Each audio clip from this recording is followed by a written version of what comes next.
Почитувани, немаат крај поразите на докажаниот губитник Христијан Мицкоски.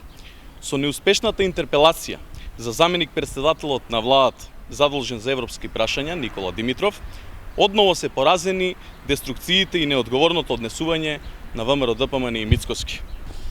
Собранието загуби уште еден ден за целосно непродуктивни дискусии, наместо да се носат важни закони за граѓаните.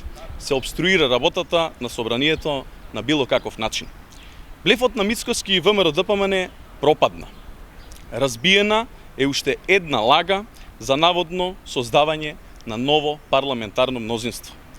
Тие едва и успеа да соберат 53 пратеници за интерпелацијата.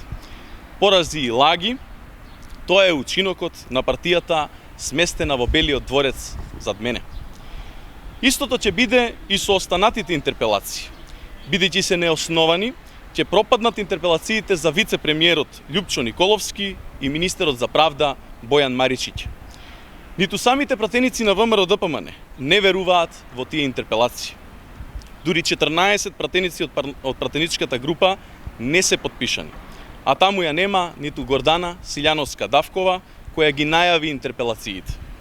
ВМРО ДПМН е символ на криминал и корупција, символ на деструктивното и антидржавно однесување и затоа уште долго ќе остане во опозиција. Ви благодарам.